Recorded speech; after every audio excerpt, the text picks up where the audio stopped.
right, welcome everybody. Good afternoon. I'd like to invite for the start of the Carson City's Visitors Bureau Board of Directors regular meeting for April 13th, 2015. We have the roll call, please. Yes, Renee Plain. Present. Jesse Dami. Present. Jonathan Bolware. Here.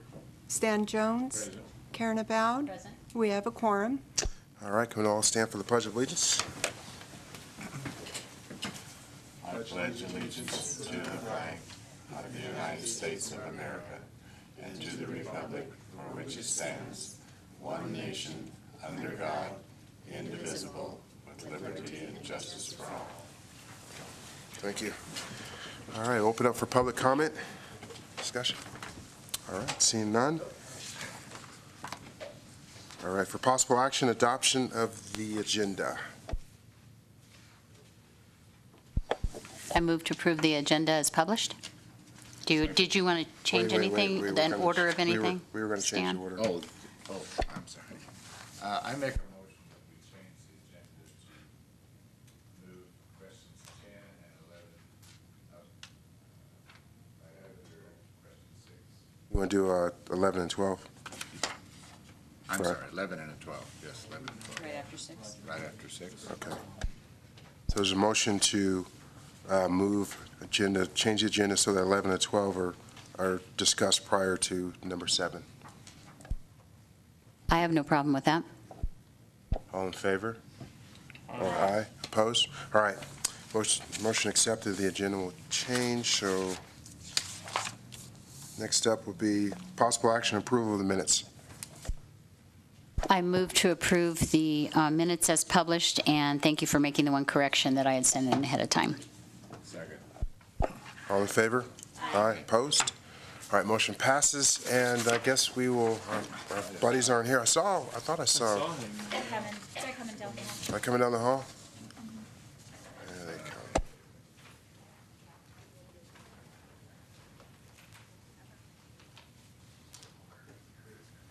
Roger, we moved you up, so. Very good, thank you. Nothing like walking in and getting started, so you guys are up.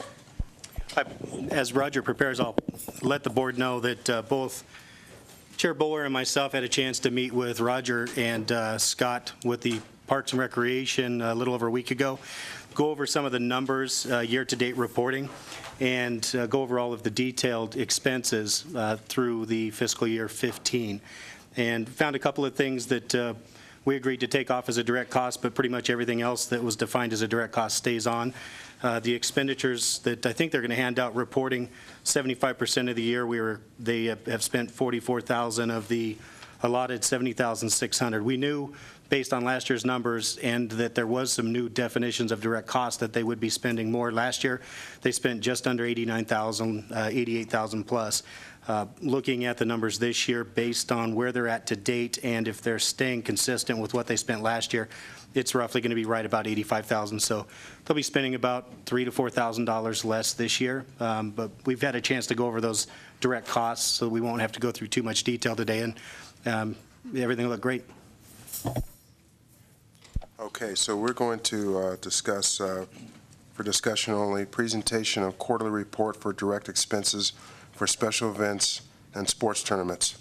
So you're up, Roger.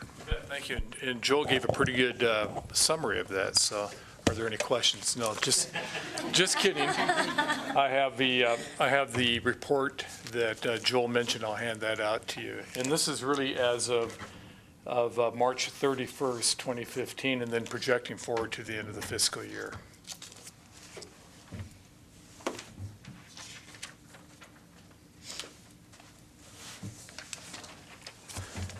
And before we get started, I want to thank my staff for putting the report together. I was out of town last week down in Death Valley getting blown away. And so it's good that when I came back today, they had it all put together for me. If you, does everybody have a chart in front of them? Joel, did you send one to Joel? I guess we can pass it around.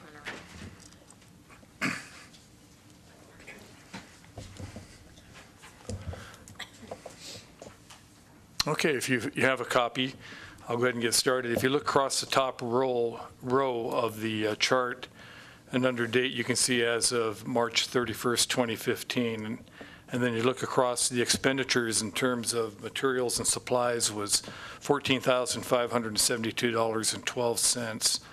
Staffing includes $28,711.36. So at the end of March, we have a total cost of $43,283.48. Now going down the columns from left to right, after that point in time, after March 31st, is really a projection of what we expect we're going to spend to the end of the fiscal year. Under the event, you can see the name, the title of each event, and you can see the projected expenditures and staffing costs. And as Joel mentioned, we're probably going to be right about at the 85,000 mark. $85,467.19 is what we're projecting. And you'll probably notice under expenditures, we have a couple places on the next to a name of an event where we actually have $0 there. That is money anticipated being spent by our recreation division. There'll be, probably some additional costs there, mainly in the terms of under the category of consumables by our parks division, but they should be rather minor. At this point, are there any questions regarding the information that we handed out to you?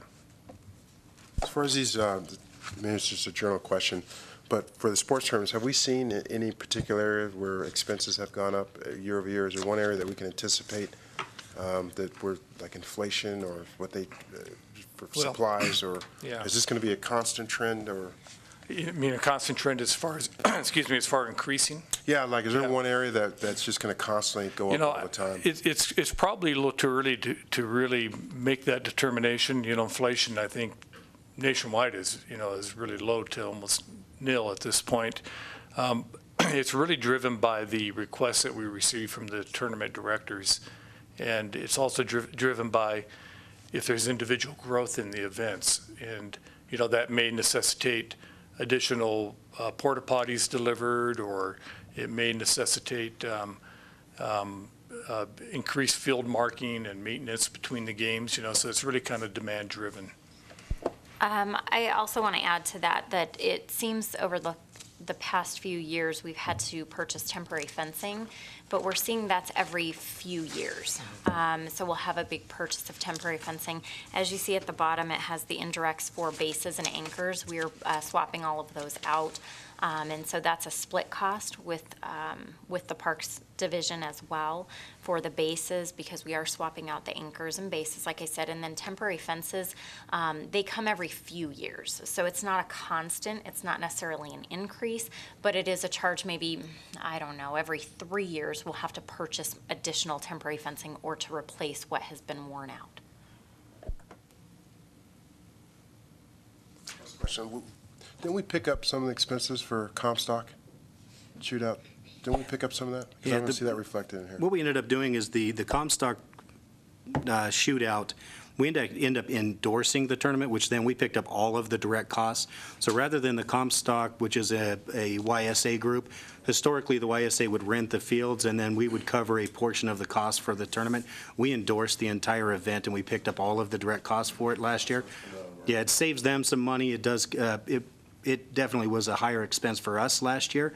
This year, I'm actually just sent out an email today. They're about 15% up in their registration. And as both Megan and Scott mentioned, as far as Sandy Huts, they've requested additional Sandy Huts because they're going to be playing at the high school. They have too many teams to play just at Edmond Sports Complex. One of the savings that's not listed because it's as one of the expenses we've already incurred this year, we did pick up a second year for the SYFL experience, which is probably, is the most expensive event that we've endorsed for 2 years straight. About $13,000. We are not going to be endorsing that event in the future because it's not driving room nights. So there'll be a savings of about $13,000, little over that, this coming year. Oh, okay. We didn't endorse it this year. We did. No, it is part of the expenses that were listed as already spent for this year. So we did endorse them in the 2014 and 2013. We will not be endorsing them in 2015. That event happens in August, I believe, doesn't it, Joel? So that flips into the next fiscal year, into fiscal year ending 16. In addition to that, I think there's another tournament too, the Triple Crown Tournament, that's not going to be endorsed, and that's probably an estimated savings of about $3,000. So you'll have a $13,000 event and a $3,000 event that, you won't be asked for reimbursement for. And as listed on the chart here, you can see the two new events that we have coming in, the NAFA Western Championships. It's pretty much a mirror of another tournament that NAFA's been bringing in for about 15 years. So the expenses are going to be pretty much reflective of the same. So we'll certainly, we'll take on the expense of the $3,000 for that. That's a pretty big economic impact tournament. It's also going to be in conjunction with the Battleborn Brew Fest and the Motor Officer Challenge that we're bringing in this year. So we've got a lot going on that weekend. Joel, the Comstock shootout, when you say we endorse it, what are we underwriting? How much? I would have to look at the expenses listed. I don't know if Megan has that from last year. Comstock shootout, I would have to say that because the total cost projected this year for the April, if you see the third one down, Right. Total cost was $6,047.24. That's about $2,000 more than what we would have typically done, say, 2 or 3 years ago by not endorsing and only paying direct costs. But we never identified the direct costs associated with the Parks Department during the time that we were paying as a non-endorsed. As an endorsed, we're picking up all direct costs. So all direct costs would reflect of about staffing of 5,700, expenditures of 320, and those are some of those soft costs for consumables. So that's all staffing, pretty much the entire tournament, so $6,000, 2 weekends, 4 days. I thought I just read in the paper where they had so much money that they reduced the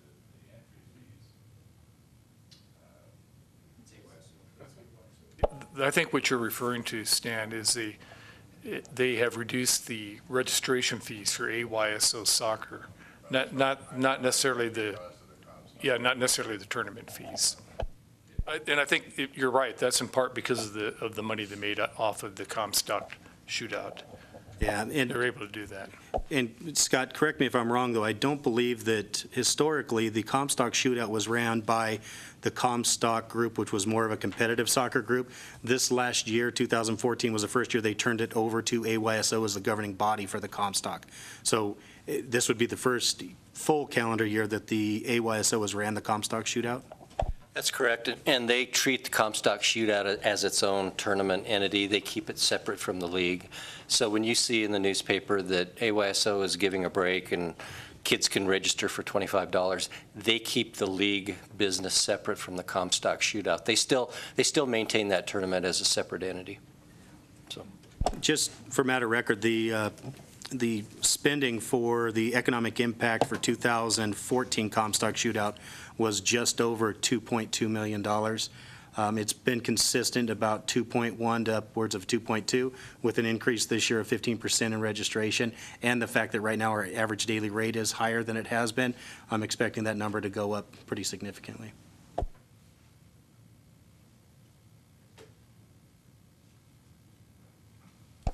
Any other questions on go ahead. Roger, the Midnight Madness, it's Memorial Day, right? The 3-day tournament. Cost is almost more than $12,000. Is that in line with last year? Because that's almost 15% of what we are spending in the next 3 months. Yeah, I believe that is in line. I guess I could probably ask Megan, but I think that's pretty close to what it's been in the past. Is that not correct? Scott Chapman for the record. That's actually pretty similar to what it's been this year plus the past 2 years. A majority of that is crowd control fencing because of the camping and parking issues we have up there. The crowd control is a huge cost of that, along with some Sandy huts. We get 3 large dumpsters from Waste Management as well. It's a huge event, but there's a little bit of a cost with it as well. It's one of our largest events, and it's probably the most expensive event that we run. Thank you. Any other questions from the board? Any questions from audience about discussion item number 11? All right, anything else on this, Joel? Anything else? All right, we'll move to, for discussion only, update on multi-athletic center and operating agreement with Boys and Girls Club and the CCBB. Who's starting on this one? You or? You want me to kick that off, Joe? Okay. I'll go ahead and put, Joey, I'll go ahead and kick it off. As you know, we're moving forward on the construction of the MAC. We're having weekly meetings with the contractor and our CMAR, our construction manager at risk. And to date, the construction seems to be going very well. We do have a formal interlocal, or not interlocal, we do have a formal joint use agreement with the Boys and Girls Club, which you're referring to, which makes them our primary party in the venture for the MAC. And this agreement spells out basically the use and how that's divided up between between the Boys and Girls Club and the city for the use of the multi-purpose athletics center. Roughly it breaks down to, and I'm going to shoot a little bit from the hip here, I probably shouldn't do that, but it breaks down to about, the Boys and Girls Club uses the facility for about a third of the time that's available for the use of the facility. It's a nice arrangement in that while they're using the facility, we don't really have a need for it, for the main part, and consequently, while we're using the facility, their need is not present. But we do have a statement in our joint use agreement that we agree to the principle of having co-compatible use of the facility. So in other words, if you're familiar with the facility, and I'm sure you probably have seen some designs, floor layouts of the facility, it's divided up so that we can have 4 separate courts inside the MAC. And we have a drop curtain that we can drop down and divide that into four sections. So conceivably, we could have up to 4 events running on concurrently in the MAC. What that allows us to do, if the Boys and Girls Club are using a portion of the MAC, we can run a program at the same time in the other part of the MAC, or vice versa.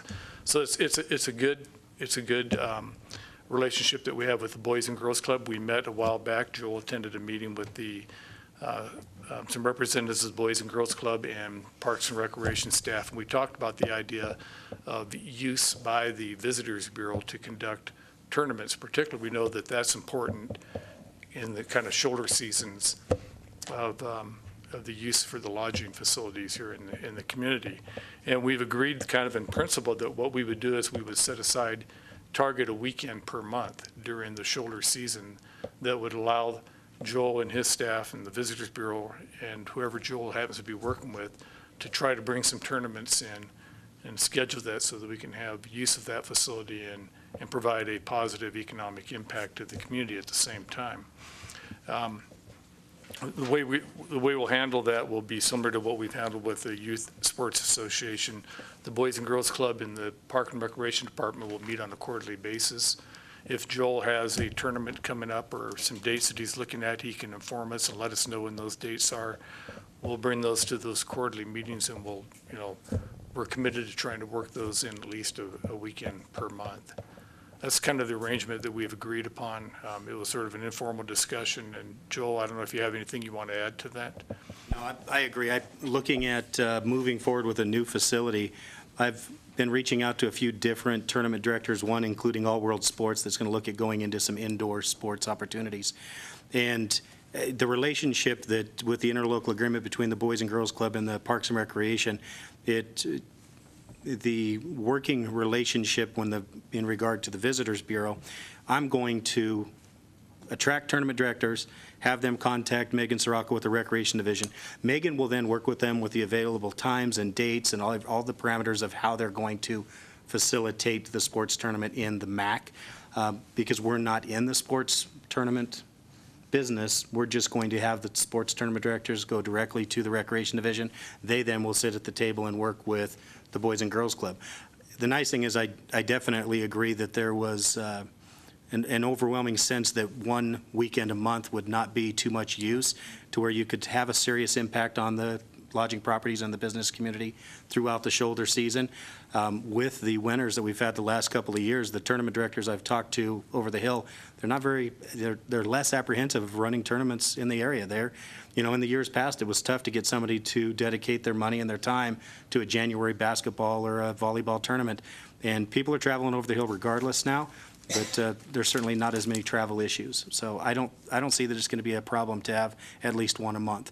I think, well, outside of that, I remember looking at the use matrix of the facility, and that's about the amount of use that I think is available to us, and I think that's more than enough to where you're not going to have a negative impact on the community use and the Boys and Girls Club use of the facility. So Joe, so if I heard you right, you'll be responsible for going out and recruiting tournament directors to bring tournaments here? And then you'll hand that over to Boys and Girls Club to service those? Similar to what we To Park and Recreation, I'm yeah. sorry, Parks and Rec. Exactly. getting off. So once I identify and sit down, and, I'll have to look at what those fees are going to be. Right now, the MAC is not part of the interlocal agreement. As such, we'll have to sit at the table and we'll identify what we will cover as far as direct costs in the facility, so I have a better idea when I sit down with the tournament director if there's going to be some of those fees passed on based on the economic impact of how many teams. I'm looking at the bigger, the largest tournaments, basketball would probably be about 24 teams, which certainly is going to have a pretty big impact, but it's nowhere near, the 100-team tournaments we're bringing in for soccer and softball and baseball right now. But with that, we're certainly not going to be able to look at direct costs of, $2,000 a weekend. So we'll sit at the table with Parks and Rec before we ink that out, and we'll either draft that into the interlocal agreement or draft a new interlocal agreement just for the MAC.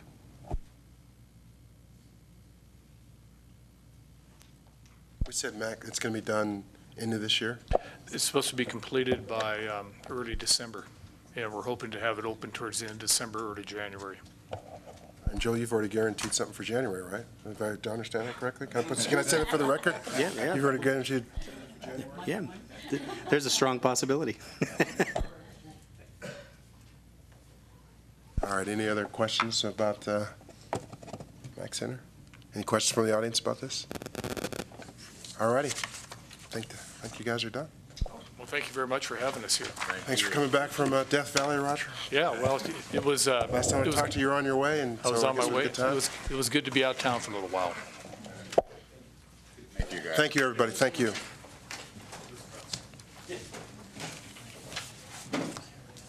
Okay, next up for possible action approval of the adjusted fiscal year 2015 budget report. Okay. In your package, you will find, title is the 2014/2015 Fiscal Year 15 Master Budget Report. This is 75% of the year reporting for fiscal year 15. On the first page, going down, once again, we've got, on the far right column, you can see where we're at based on percentage of the year. First section is revenue. Revenue right now, total revenue, we're at 75.3%, at 75% of the year. There are, once again, we are 2 months behind. If you look at the revenue, this is revenue reported as of February. So we are at 75% as of February, but not 75% of the year. So that's why when you go through the director's report later, you'll see that we certainly are bringing in more revenue than what was projected. Continuing down, bottom of the page, expendable revenue total, we're at 85.8% at 75% reporting. Is there any questions on the revenues at all? Okay. On your second page, you'll see that we still have the $71,616.81 that's part of the $100,000 buyout for the old facility at 1900 South Carson Street. Once we go through the fiscal year 16 budget and then we get to the augmentation period in May, that's when that'll go into our reserve account. It's going to sit in a standalone account until that time. We're still finding that there are some expenses that we're seeing that's particular to the move to the new facility that we are taking out of that. But once we report at our budget meeting, the special budget meeting in May, then we'll carry over what's left in that account. We'll just leave it on the budget report until then. But currently, there's $71,616.81 left in that account. Intergovernmental expenditures. If you go down, there is one red flagged item, which is the 86.3%, which is the interlocal agreement.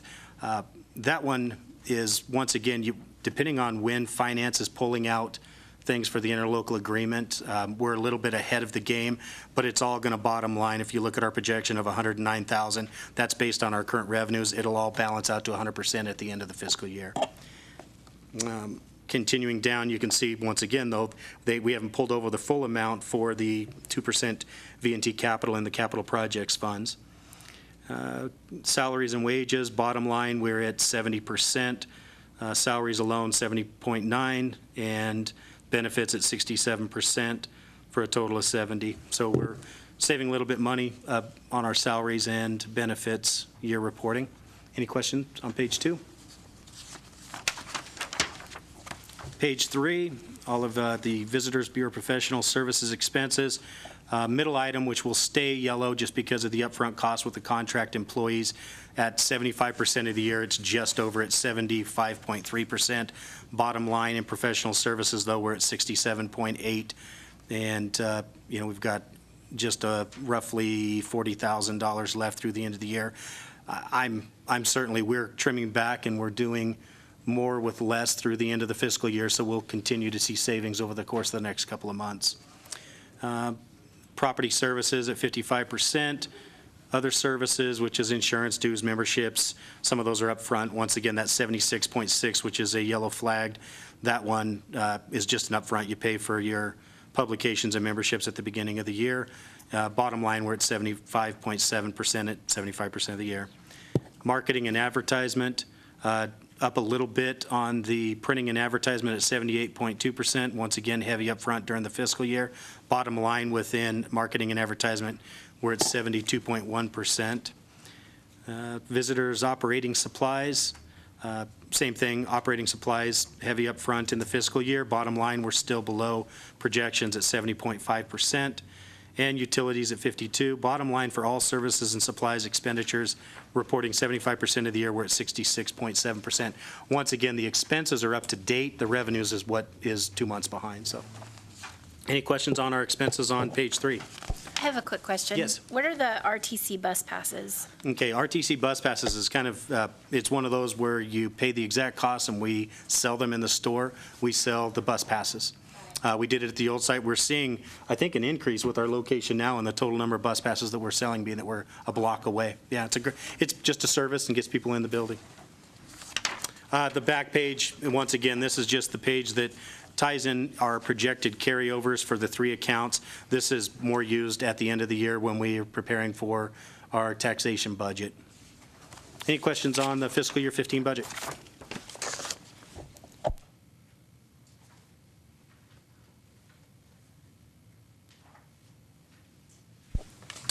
Any questions from the audience? All right. I move to approve the monthly FY15 budget report as presented through March 31st, 2015. Second. All in favor? Aye. Opposed? All right, motion passes. Thank you.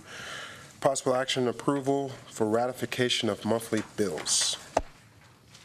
All right, second item in your packet, you will find a listing. We have 3 pages, with page 1 being the accounts payable checks, and this is reporting 3/1 through 3/31/15. Going down once again, you'll see the first 2 large items, the $7,958. That is the credit card charges for the month, and those will all be listed in detail on pages 2 and 3 of this report. The $1,590, that's actually what we went over last month. As you can see, that was just a payment for the January through February 25th credit card charges. Continuing down, it's all just business as usual with some of the larger items, $4,000 for rent and gas and utilities. You've got the visitor guide photos and text, once again, just standard contractual services. Same thing, design work for $1,000. A little bit farther down, you have $2,000 for advertising. That was a Nevada Magazine advertisement that we had placed. Our last one last year, September, October, which was for the sesquicentennial celebration ad, and they just finally billed us, so that's why you're seeing a September, August ad, or billing now.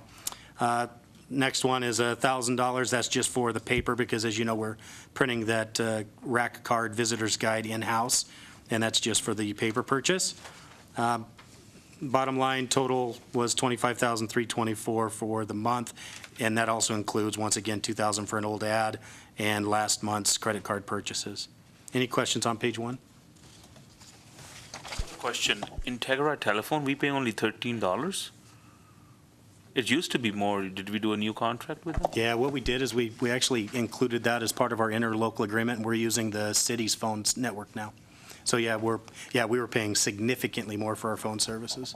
And we disconnected the 800 Nevada one, or we still have it? No, we still have it. We don't advertise it, but just because there's a couple of properties that still have it in some of their old print collateral, we're going to continue to have it, and we just continue to forward that on. Most of them actually just go to one property. And just as a service, we continue to do it. Okay, moving on to page 2 and 3 once again. This is just the detailed credit card purchases that was listed on page 1. As you can see, most of these are pertaining to either advertisement. The majority of them are for the travel shows that we attended over the last 2 months. There's also the largest one on page 1, or page 2, I'm sorry, but you'll see down, there's a Unicom Travel Expo. I paid $1,585. That's actually paying for our booth space for the 2016 Santa Clara show. I'll be doing a little bit different with the show. I'll be working with both Denny Dotson from Virginia City and AJ Frails from Carson Valley. We're going to be setting up our own sales calls and go a couple of days early. We're also going to do a luncheon with some bloggers, writers, and magazines before we go in and get the best bang for the buck. So I think that's the only one I'm paying for ahead of the game. I think the rest of them we're going to probably reevaluate how we can better spend the money for 16. Okay. And page 3 or 2 and 2 of the detailed, once again, just listing, and it looks like most of those all the way down, we've got the payment for the RICO, and the rest are based on the travel for the shows. Any questions on the detail listing? I don't see your cell phone bill. You disconnected that too?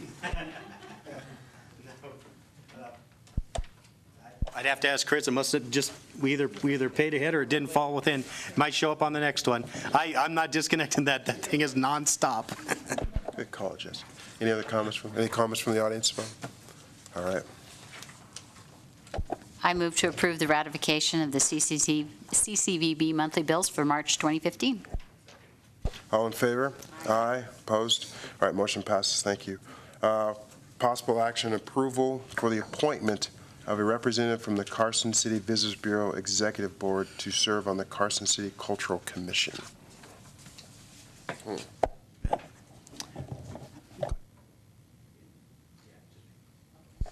Well, I am moved to appoint, and I understand Jesse's commitment now. Your work is double what it used to be, if not more.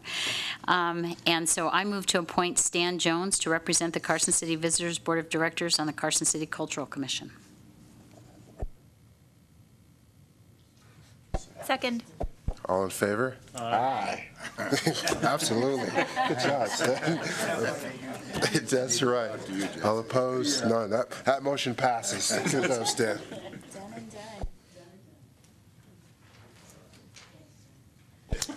And for discussion only, presentation on the CCVB fiscal year 2016 draft budget to be sent to Nevada Department of Taxation for review. Each year before we present our draft budget to the Department of Taxation, which has a due date of April 15th, we bring it to you as a discussion-only non-action item, just so you're prepared with what we're going to present to taxation. They will then go through, modify, and I can say last year they didn't make any modifications to the budget. We then bring that back to you as a board. We go through a formal budget hearing in May, go through the augmentation period with taxation, and move forward so that we have our budget prepared for July 1. Just going over quickly, pretty much it's a transfer of what our direct expenses are, pretty much line item by line item. Looking at our revenue increases over the course of the last 2 years, the last 22 months, I stayed pretty consistent. Last year I projected a 3% increase, trying to stay conservative, and we certainly have surpassed that. I'm doing the same moving this year.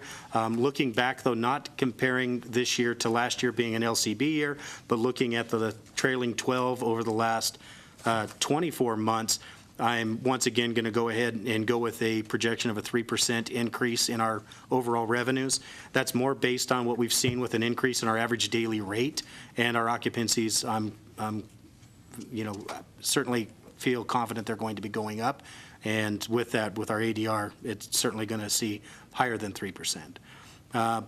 Going through the expenses, we did have to massage the account for special events. As you know, we're in the midst of drafting an MOU for a major mountain bike event. The MOU is with the city now. They haven't finalized their portion of the MOU. There are a few changes on it coming from the DA's office, but I believe that they're hand-carrying 2 originals for signatures now. Been working with the mountain bike group. Everything's moving forward, and we'll be able to make, we had a official, unofficial announcement, creating some great hype in the community, and everyone's very excited, everyone's anxious, and we'll hopefully have this. I'm thinking the true announcement, though, won't come out until September, because there's going to be some pretty major changes in this event, which is only going to enhance the overall experience for Carson City. So with that, though, we've taken on an expense of $25,000 within that special events category. I've set aside money for a lot of the special events that drive room nights in our community. We have now gone past setting up social media accounts and websites and marketing collateral for all of those major events, and we're not needing to spend that amount of money that I had set aside in the budget. Our special events budget has always been $50,000, and within that, I was easily able to come up with the $25,000 we'll use towards a matching grant through Nevada Commission on Tourism. If we're unsuccessful in getting that $25,000 from the Nevada Commission on Tourism as a matching grant for this event, then I'm confident, once again, I'll be able to work the budget and come up with the $25,000. The overall economic impact, as assessed by the Arizona State University for this mountain bike event, is going to exceed $4 million. It's certainly well worth us reworking our budget and coming up with the $25,000. But I also believe that based on the Nevada Commission on Tourism, the Reno Tahoe territory, both North and South Tahoe, all now marketing themselves also as outdoor recreation and pedal sport friendly, and that everyone's going to want to see this event for the region, which will gain it all the support it needs to get through the vetting process for Nevada Commission on Tourism rural grants. So, Joel, does this budget under special events include anything for the fair at all? yes, it does. We allocated $5,000 as a board for the marketing of the fair for this year, and I've set aside $5,000 also last year, or for next year, for the marketing of the fair. So going down, if you look line item by line item, there really was no significant changes. We built in, there was some new expenses pertaining to PERS and also benefits that were built into this side. No different than last year. If there's any merit increases for staffing, we've built those in as projected costs. And if the staff receives those, then we put them into the budget. So outside of that, bottom line, if you look at the carryovers projected this year, we were projecting $455,000. I'm projecting $445,858 to go as a uncommitted into our reserves to continue forward. That's still lower than I want. I want to be right at that $500,000. Basically, we need to be able to operate for 6 months if something was to happen to our room revenues. So, This revenue projection, how does it compare to fiscal year 14, 15? He says 3%, did I hear you right, 3%? 3%. 3%? Yeah, 3% higher than this year. And right now, if you look at the revenues over the last 20 months, depending if you're looking at the top 5, top 13, or trailing 12, we're surpassing 6% up to double digits in all of our revenue projections. So we're certainly past that. I'm comfortable with the 3%. But once again, if we get to the point we're not seeing the 3% increase, then we just trim down and we make cuts where we need to and stay within the budget. Any allocation for expenses for the MAC in here? Yeah, that once again will be built into the interlocal agreement. One thing I do want to let the board know, with the additional expenses that we're seeing, because the interlocal agreement is 0.75% that goes to the city for HR services, financial services, IT support, and the majority of that, $70,600, was allocated for the direct cost of sports tournaments based on the historical costs. We're now finding that with the new defined and adding some defined direct costs from parks, that it's certainly more than the $70,600. We will move forward looking at that budget of about 80 $88,000 to $89,000, because that looks pretty consistent. We will see, once again, a drop. I'm thinking with the two new events, maybe a $10,000 reduction, but we're still going to be above that $70,600. I want to sit down with city staff and find a way to pay for those additional costs within those interlocal agreement. If you look at the interlocal agreement for for fiscal year 15, the total we're giving the city based on the 0.75% is about $109,000–110,000. There's certainly enough in those reserves, because we're not spending that amount of money, I don't believe, I want to sit with city staff, for the support that we're getting from IT, from HR services. They do a great job for us, but we don't truly demand a high dollar amount. We have 2 staff. We're not hiring and firing, and we don't have a lot of turnover. IT support, we did have a little bit of IT support that we would normally not have with the move. Outside of that, there should be some savings that then they can incur those additional costs. But that's actually where some of the new expenses for the MAC and the direct costs. But once I sit down with the Parks and Recreation, identify what the direct cost of that facility is going to be for the tournaments, I'll bring it back to you and I'll let you know where it's going to pencil into the budget. But it's certainly going to come within either special events or the interlocal agreement, one of the two. Okay. So any questions at all on the draft that we're going to send over to taxation on Wednesday? My only question is, this coming fiscal will be a non-legislature year, and you are, adding 3%. Are we adding some special events, or general economy getting better, or what we think will drive that 3% extra? I think probably the number one factor for me in being comfortable with the 3% increase is seeing the steady growth within our average daily rate. With our average daily rate, as long as we are bringing in 2 more tournaments and we're bringing in new special events, that average daily rate, we're going to see a greater return on the amount of room nights. And to me, the 3%, my comparison wasn't necessarily just the fiscal year. I did look at what the growth increase was between the session now and last year non-legislative session, and we still were surpassing that 3%. And that's when the average daily rate wasn't increasing like it is now. So that pretty much the average daily rate. Occupancy, definitely still has some room for growth. But with 2 new tournaments, I like seeing the fact that the Parks Department did add 2 new tournaments. I think that the men's world, that's going to be probably 40 teams this first year. And that'll be another driver of probably 4,000 or 5,000 people, because that's going to be a 4 to 5 day event, I believe, over the next year. That's going to be coming up in June. This first-time event this year. If you look at, it's a men's senior fast pitch. So the senior and fast pitch is actually 30 and over. Kind of a funny term, but they call it 30 and over. So they have 30, 40, and 50-year-old teams that come into town. And what date is that? That's going to be on their calendar. They had it as June 26th, 27th, I believe. So they call it the NAFA. NAFA. Yeah, it's North American Fast Pitch Association. Same one that we've been bringing in September.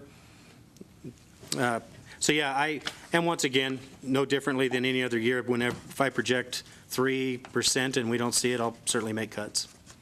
Well, Joel, the Epic Rides, presuming that the MOU and everything goes forward, isn't that for June of 2016? It is. That's June of 2016, Okay. and that's, you're looking at, I know that they're only talking about building it up to an event of, roughly 2,000 riders, but you're looking at an entourage where each one of the pro riders brings in, a full team. You've got pretty much all of the major manufacturers of the mountain bikes from all over the United States, all over the world coming into this event. So that's going to be that's a regional event. That's one where we don't have enough rooms for the event itself, but we will be completely full. Nice thing is we're bringing that in, in a year that we needed, a non-LCB year that'll take up some of that slack. Yeah. All right, any other comments? Any comments from the audiences? All right, so that was only a discussion item, thank you. And now we move to non-action items, All World Sports Letter. As I mentioned at the beginning of the meeting, both Chair Bower and I had a chance to sit with both Roger Mullendorf and Scott Fahrenbrook with the Parks and Recreation to identify it. At the February meeting, the board asked about me reaching out to All World Sports, making sure how the relationship was going, how they were perceiving the relationship, not only with us, Parks and Rec, the lodging properties, the business community.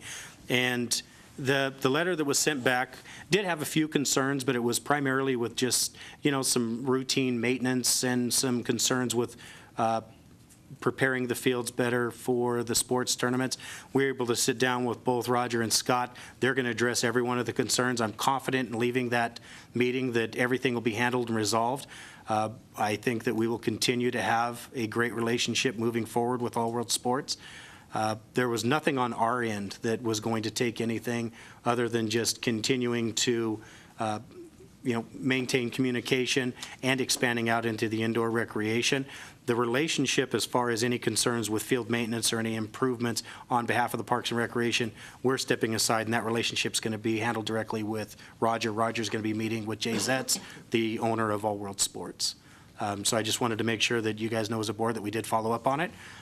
Anything else you'd like to add, Jonathan? No, I was going to say Roger did offer to meet with Jay just because it actually was his suggestion just to have a face-to-face meeting to make sure that nothing gets lost in communication, that they understand how important that they are of a client of ours. So, and if there's any service issues that we need to address, so that they have an opportunity to communicate one-on-one. So I thought that was a very nice gesture on his part, and I don't know if you've had a chance to set that up or not, but. But going forward with that relationship, now that he's expressed interest in the MAC, we just think that that's key to make sure that we maintain that because someone like him is probably being recruited from all different places, and so we want to ensure that we protect that relationship. So Roger and his team definitely stepped up, so I appreciate that. Absolutely, yeah. And we'll continue to make sure that relationship builds, especially like we mentioned with the addition of the MAC moving forward. So. Any questions on the All World Sports at all? My director's report, you've got in your green packet for the meeting, numbers for reporting March. Visitor Center activity between March 10th and April 6th. We had just under 2,500 people come into the Visitor Center. Total visitors from the time that we put the door counter in back at the end of October, we've got 8,872 people coming in the facility. That's amazing. I was actually talking with Steve Kaplan, the owner of the building today, and that's a lot of people coming into the visitor center. It is busy nonstop, and it's great to take the time and talk to all of our guests, find out where they're from, their interests. And I have to tell you, it is across the board from our historical travelers, the international travelers, to your outdoor enthusiasts. We get everybody in the store. The numbers for your lodging activity. Once again, we'll start with the occupancy report for the top 13 properties. Comparison for February, reporting 2015, we are at 50%, 50.85% occupancy. That's an increase of 11.3 over 14, and a increase of almost 2.5% over 2013 numbers. If you go to the bottom, year-to-date average, we're at 45.59%. That's an increase of 5.88% over 2014 and an increase of just under 5% at 4.99 of 13. Yes. Correction, just aside. Okay. On the bottom, right there where you were 45.59. Yeah. The next number, 43.06, that is not correct. Okay. Because that's your year average. And our year average was actually 52.69.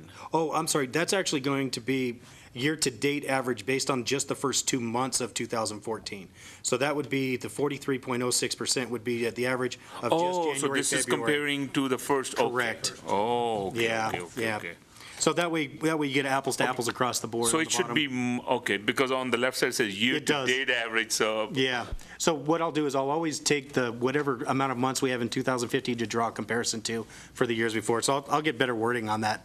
Yeah, so 43.06%. Continuing then to the occupancy rate on the second page for the top 5 properties. Top 5 properties came in just under 60% at 59.29%.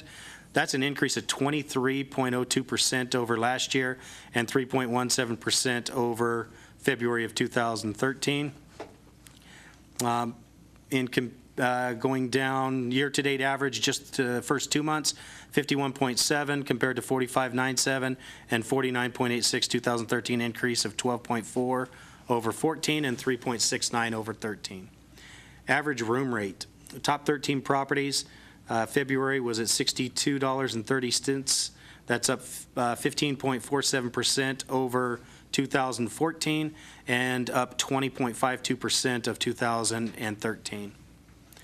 Year-to-date average, just the first 2 months, 61.62 for this year, 53.23 last year, 51.34 for 2013, and 15.7% increase for 2014, just over 20 at 20.01% from 2013. I mean, Joe, Yeah. how is this going to impact on the per diem factor? The government rate per diem? When does that? Yeah, this is what we needed to have happen. What happens is they're looking at the mid-level properties, the average daily rate of the mid-level properties, which is going to then drive that per diem rate up. So what we've seen is our top-level properties have had a small increase in their average daily rate, where our mid-level properties have increased significantly based on that average daily rate and kind of balancing it out. That's really what we needed to see, and that's going to drive that per diem rate up, is what the indication that I was given. When does that change? They'll be, what's that? Is it October? Yeah, October.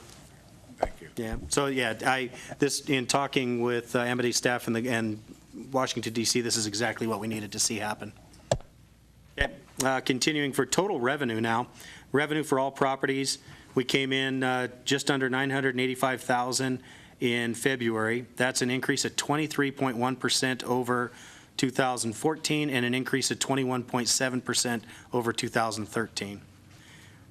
Year-to-date average for the first 2 months of each one of those years, we're at $913,000 for this year as an average, increase of 17.14% and 22.72% over 2013. Total revenue for the top 13 properties came in, top 13 properties just under $950,000, came in at $948,410.55. That's a 25% increase over 2014, 23.34% increase over 2013. Top 5 properties coming in at $706,417, increase of 23.35% over last year's $572,000, and 17.6 over 2013, coming in at just over $600,000. Year-to-date average, we're up 14.6 over last year, at 17.5 over 13, coming in at $644,464.56. And the trailing 12, all properties, came in at $14,848,836.24. That's an increase of 7.18% over 14, and an increase of 21.51% over 13. So that's when you're looking and you're drawing a comparison, between two LCB years, the trailing 12 between those two. Year-to-date average, 6.82 above last year, and 20.99% above 2013. We're continuing to see, definitely more people coming in, but the people that are coming in are certainly spending more money. And we're seeing, when we see our increases in our tax revenues for our community, it's reflective of all of their spending, not just on their lodging properties. So I think it's a strong indicator that we're heading in the right direction. Okay. Any questions? I was going to ask the same question Stan had. So what do we do on our end to start the conversation? We are halfway through the financial year for the federal government, So what do we need to do? Because do they have access to this information when they're making a decision? They do. They pull off of what's reported to Department of Taxation based on what we're giving and the numbers that come in from the properties. I will once again reach out to the GSA through Mark Amity's office and make sure that I start that communication early. We'll sit at the table again and let them know that it's imperative that per diem rate climbs back up for Carson City. Because over the years they have been lowering it, we did not have this much information. No. Over the last 4 years, after I've been reviewing it, this is the most we have. Yeah, we're certainly a lot more transparent. We're definitely reporting on a lot more than has happened in the past. I'll make sure that it sits on their table. The one thing I can say, looking back at the years that we did see the drop, I I know that we certainly we're not reporting the average daily rate. We weren't reporting the breakdown of all of the occupancies. But if we were, the average daily rate would not have been going up. It would have been going down for the mid-level properties. There was an issue with the mid-level properties reporting 2013 because they were taking into account some of the numbers for our RV properties, not just the mid-level properties, as if they were lodging properties. So I think that created even more confusion. So we certainly are giving them more detail. Also, GSA, they have two rates for our neighboring communities, for Reno area, and also, our other big one, Vegas. So what happens is that not everybody offers $87 in July, so who makes more money? The mid-level properties, while the government employees want to stay at the top three, but they don't get to. So we have to research that also, that why it's not applicable here when we're only 30 miles away.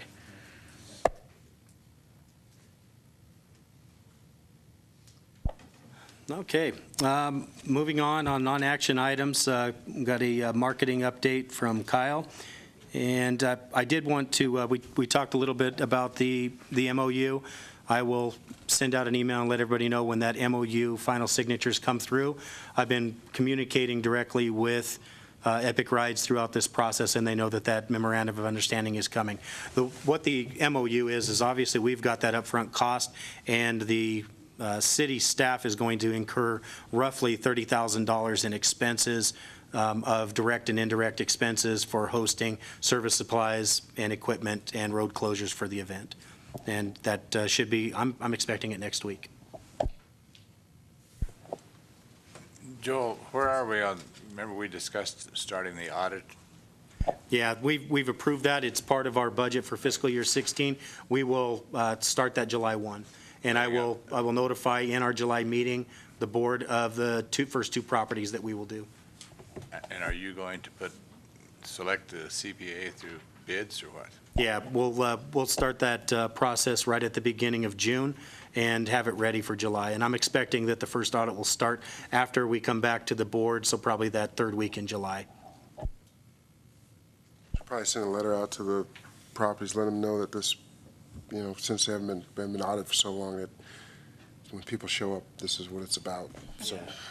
Absolutely. In fact, what I'm going to try to do, and Chris and I were talking this morning about putting together mid-June another property meeting so that we can go over some of the properties we're not aware that we were by statute required to actually do audits, and we're required to collect occupancy reports and collect not just the room tax. There were some properties that really just weren't aware of all of our responsibilities. So we need to go over some of the statutes for the Visitors Bureau and what our responsibilities are pertaining to the properties. And I can certainly understand apprehension not knowing that there's a statute that we as a bureau perform audits, being that they haven't happened in several years. Maybe that's a good opportunity for another lodging meeting. Exactly. We'll go through that, and plus I think Kyle will be ready to fire up and announce another social media symposium for the properties at that time also. Okay. Go ahead and turn it over to Kyle. Is that me? All right, so this is just an update. Nothing as exciting as last time, except it is all good news, so it is pretty exciting, but it should be short and sweet. Just in general, in the last week, James and I have been making sure that all the events have been matching up on the website, Facebook, and social media. We've been getting a lot of event submissions through the website and just a lot of stuff coming through the office, so we want to make sure all the platforms are, that they look the same and all the same information's there. So with that said, all the platforms are continuing to grow, too, with the followers and the engagement.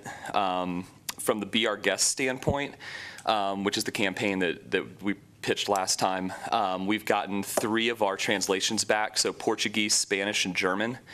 So Travel Nevada's been doing really good about getting it out and getting it back pretty quick. So what I want to show you guys right now is the 3 images that we've chosen for the backs. So that would be the train image from the V&T, the new mountain biking image up in Ash Canyon, and then the new Mastodon image with the little girl staring up at it. So considering what we've been seeing and getting from Travel Nevada, what the goals of international travelers are, those were the 3 most appropriate images. And then of course on the other side, we've got the text, which we did shorten down a little bit, but it's all translated, and of course all of our social tags are on both sides. We're going to do, once this is all completely done, you're going to start seeing some more targeted social media ads on Facebook and Twitter. We're going to start experimenting more this summer with Twitter advertising. So you'll be seeing that, and I am actually I'm using the Be Our Guest and the Visit Carson City hashtag on all of our posts, all on Facebook, Instagram, and Twitter, and following it now to see who locally is starting to use that. And as suggested, we're going to go with stickers for the businesses to put on. So if we see you using the Be Our Guest hashtag, which again is a good idea because it's showing the world that you're visitor friendly, you'll get one of those window stickers for your business. We joined a new social platform 2 weeks ago called Yonder. We were invited to a meeting with Travel Nevada. Yonder came out from Vermont to pitch this new app that's for outdoor enthusiasts. So after the pitch was done, we decided that would be a valuable tool for Carson City, because as you go out and take pictures of your adventures, it geolocates it exactly where in Carson City, and then people from around the world, when they're looking for a hike or a mountain bike or a walk or bird watching or whatever, they just look up bird watching near me, and then all of those pictures that apply to that in Carson City pop up for them. So it's a great way to discover new adventures, and in the 2 weeks we've actually gotten over 100 followers so far. And of course they're not from Nevada, they're all from East Coast, Vermont, a couple international followers, a lot from California, Oregon. So really excited about that, and we're working to embed the Yonder map on our outdoor website. So when people go to our outdoor activities, they'll actually see the Yonder map with all the outdoor recreation activities right there, which will be really nice. The newsletter, our newest newsletter, has gotten launched. So this is the one with articles with Charlie from Adele's, Mary Bennett from the Ghost Walk, and then Dan from the Dog Hunt. That's happening next week. So that should be getting into your inboxes here shortly. You'll see there's a new color, same format, just new color for springtime. It kind of matches with the pictures that we're using. And of course, all the events that are coming up with links to everything. The last newsletter that we sent out finally did make above industry standards. So for the open rate and the click-through, so we are above where we should be, which is great to see. So this one should just follow the trend. And then as for things coming up, this Wednesday through Friday is Rural Roundup, which is the rural community convention that we're going to go to down in Gardnerville and Genoa. And then after that, April 24th through 26th, I'll be down in Sacramento at Hagen Oaks for the golf show promoting the Divine Nine. April 28th, I will be flying down to Las Vegas to present at the Nevada Tribal Tourism Conference, which I think is really, really cool because we were asked to go. Well, Joel was asked to go. I'm just the fill-in guy.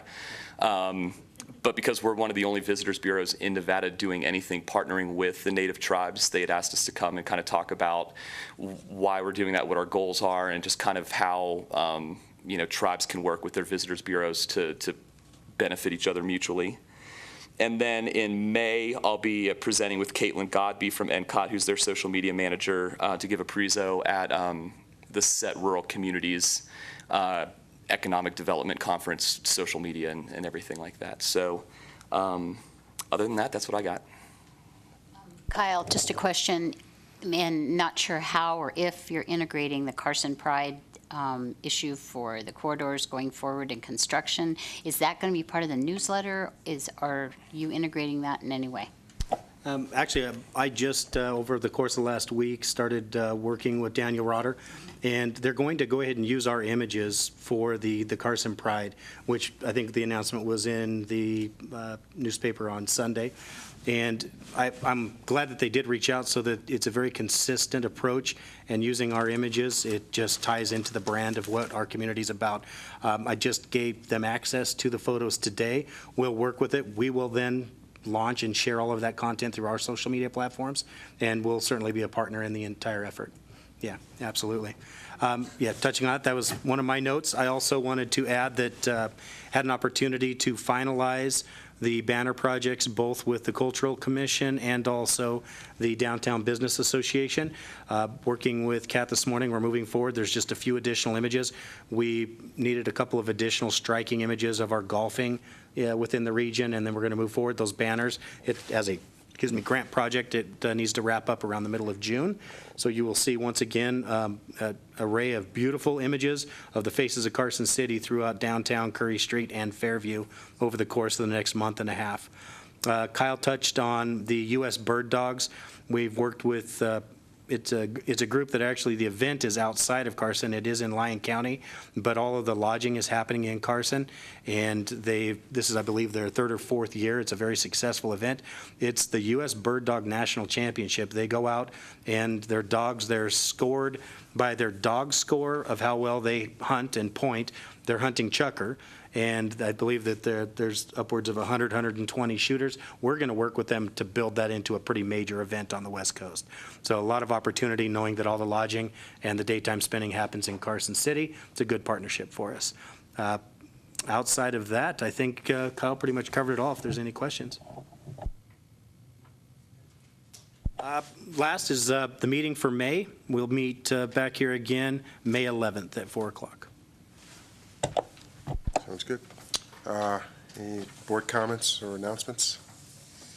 No? All right, possible action to adjourn? All in favor? Aye. Opposed? No. Meeting is adjourned. Thank you, everyone.